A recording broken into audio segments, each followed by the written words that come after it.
Oke, dua kabar yang cukup panas. Kali ini yang pertama datang dari Australia yang akhirnya buka suara nih bos. Buru-buru memberi klarifikasi kepada Indonesia atas aliansi pertahanannya dengan Papua Nugini, yaitu perjanjian Puk-Puk yang akhir-akhir ini disebut-sebut membuat Indonesia resah bos. Nah loh, lantas bagaimanakah pernyataan Australia? Setelah ini kita kupas. Kemudian kabar kedua, TNI Angkatan Darat baru-baru ini telah memastikan bakal membangun pangkalan militer baru di ibu kota baru Nusantara. Nah, lantas di wilayah manakah itu dan bagaimana persiapannya? Penasaran beritanya? Cus!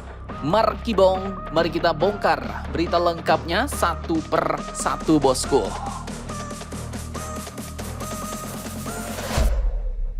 Oke, yang pertama, baru-baru ini akhirnya pihak Australia, khususnya Panglima Angkatan Bersenjata Australia yaitu David Johnston, telah menjelaskan soal kerjasama negaranya dengan Papua Nugini bos, yang belakangan disebut-sebut membuat khawatir sejumlah pihak di Indonesia, yaitu tentang aliansi pertahanan baru yang disebut dengan perjanjian Puk-Puk, di mana kedua negara sepakat untuk saling membantu apabila ada serangan bersenjata terhadap salah satu pihak. Bahkan perjanjian ini pun mengizinkan penggunaan alutsista bersama dalam latihan militer maupun situasi konflik, tentunya atas persetujuan kedua belah pihak. Nah, sekilas memang ini tampak seperti kerjasama biasa bos, tapi jangan salah. Implikasinya dalam konteks geopolitik regional bisa luar biasa nih. Mengapa Indonesia ikut cemas? Alasannya ya jelas karena Papua Nugini berbatasan langsung dengan Papua, Indonesia. Wilayah yang kerap memanas oleh gerakan separatis. Ada kekhawatiran kalau perjanjian ini bisa membuat Australia condong ke sisi Papua Nugini jika suatu hari terjadi konflik bersenjata yang melibatkan pihak-pihak di wilayah timur Indonesia. Nah, namun menariknya, baru-baru ini Panglima Angkatan Bersenjata Australia, yaitu Laksamana David Johnston, buru-buru memberikan klarifikasi bos. Pada saat jumpa pers di Jakarta Selatan kemarin, pada saat berkunjung ke Indonesia 17 Oktober kemarin, ia menegaskan bahwa perjanjian ini bukan untuk mengancam siapapun termasuklah Indonesia. Bahkan, Australia juga mengklaim mereka akan terbuka dan transparan soal isi kerjasama ini serta berkomitmen menjaga komunikasi dengan Jakarta. Johnston juga menekankan bahwa stabilitas dan kedaulatan Indonesia adalah kepentingan langsung bagi keamanan Australia sendiri. Tak cuma itu, bahkan ia menyebut perjanjian Puk-Puk justru bisa membuka peluang kerjasama trilateral antara Indonesia, Australia, dan Papua Nugini demi menjaga stabilitas kawasan Pasifik Selatan. Nah loh, namun ya jelas bos.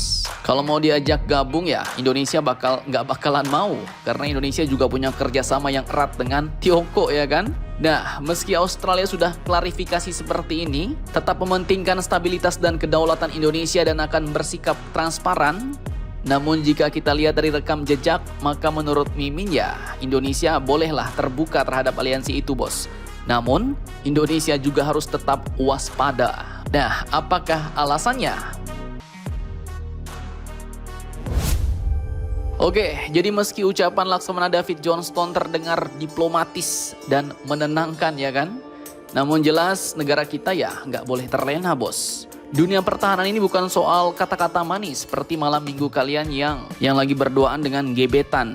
Tapi ini kepentingan keras bos, karena faktanya setiap perjanjian pertahanan, apalagi di kawasan rawan seperti Pasifik Selatan, pasti punya lapisan strategis yang tak selalu terbuka di depan publik. Yang pertama ya, posisi Papua Nugini dalam Puk-Puk Treaty ini bukan sekedar simbol solidaritas regional. PNJ adalah pintu gerbang langsung ke kawasan Pasifik yang kini menjadi medan tarik-menarik antar kekuatan besar Amerika, Australia, dan Tiongkok, China. Dengan menjalin perjanjian militer formal, Australia bukan hanya memperkuat sekutunya bos, tapi ia juga mendapatkan keuntungan karena membentengi wilayah utaranya dari potensi penetrasi kekuatan lain, termasuk pengaruh ekonomi dan militer Beijing yang kini memang makin agresif di wilayah Melanesia. Dan di situ, secara geografis, Indonesia berada tepat di tengah jalur strategisnya bos. Yang kedua, wilayah Papua kita bukan sekedar isu domestik bagi Indonesia bos. Itu adalah titik paling sensitif dalam politik luar negeri kita. Setiap dinamika militer di sekitar Papua Nugini otomatis memantul ke Papua Barat. Bayangkan jika suatu hari terjadi bentrokan bersenjata di perbatasan dan pihak Australia merasa punya kewajiban moral melindungi mitranya, Papua Nugini, apakah mereka akan bisa menahan diri? Dan disitulah celah yang harus diwaspadai. Kemudian yang ketiga, meski Australia menjanjikan transparansi, namun saat ini dunia jelas menunjukkan bahwa dalam dunia pertahanan tidak ada jaminan yang abadi, bos. Amerika saja bisa ngancam cabut dari NATO, ya kan? Politik bisa berubah seiring pergantian pemimpin, bos. Tekanan sekutu atau kalkulasi ancaman baru. Dan Australia adalah bagian dari AUKUS, sebuah fakta strategis bersama Amerika dan Inggris yang orientasinya jelas, menjaga kepentingan Barat di wilayah Indo-Pasifik. Dan jika kepentingan itu suatu hari bersinggungan dengan sensitivitas Indonesia di Papua, maka goodwill diplomatik bisa berubah menjadi dilema strategis. Dan terakhir, meski tentara Australia dan TNI kini semakin erat dalam latihan bersama dan pendidikan militer, ya kedekatan itu seharusnya tidak membuat Indonesia lengah, bos. Justru harus jadi alasan untuk meningkatkan kemampuan deteksi dini, memperkuat intelijen lintas batas dan menjaga agar keseimbangan di kawasan tetap berpihak pada kedaulatan nasional. Dan poin utamanya, ingat, dalam politik pertahanan tak ada yang namanya sahabat abadi, bos. Yang ada hanyalah kepentingan abadi. Dan bagi kita, Indonesia, kepentingan abadi kita itu jelas. Papua harus tetap merah putih dan setiap langkah di kawasan timur harus dibaca dengan kacamata strategis, bukan sekedar diplomatis.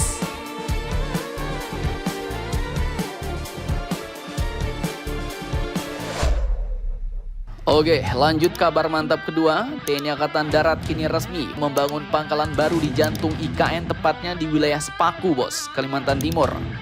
Pangkalan ini bakal jadi rumah bagi pasukan tangguh dari Yonif 862 Benua Taka Bekrai atau disingkat BTB, satuan baru yang siap siaga menjaga kawasan strategis nasional kita dari segala ancaman. Dikabarkan bahwa Dan Kodik Latat Letjen TNI Muhammad Hasan pun langsung turun ke lapangan meninjau sendiri progres pembangunan pangkalan. Beliau nggak cuma datang buat lihat-lihat, tapi juga memastikan semua persiapan dari latihan personel, sarana pendukung sampai kesiapan pasukan Kodam 6 Mula Warman agar benar-benar matang dan siap tempur di wilayah baru ini. Menurut Kapendam 6 Mula Warman, Kolonel Infanteri Gatot Teguh Waluyo, kunjungan ini merupakan bukti nyata perhatian dan komitmen TNI Angkatan Darat dalam mendukung percepatan pembangunan IKN. Artinya bukan cuma urusan gedung pemerintahan yang dibangun di sana, bos, tapi sistem pertahanan juga ikut tumbuh bersamaan. Dan langkah ini ya jadi sinyal kuat, bos, bahwa ibu kota Nusantara gak berhenti sampai di situ saja. Pembangunannya terus dilakukan dan gak cuma jadi pusat pemerintahan, tapi juga bakal jadi pusat kekuatan nasional Indonesia. Nah, dengan ini apakah Indonesia Emas akan terwujud di tahun 2045? Mari kita doakan semoga Indonesia benar-benar maju dan berhasil di masa depannya, bos. Amin. Nah, jadi bagaimana menurut kalian tentang hal ini? Jangan lupa komentar, tetaplah kalian barbar dan jangan santuy terus demi Indonesia tangguh. Salam Indomax Indo Magazines.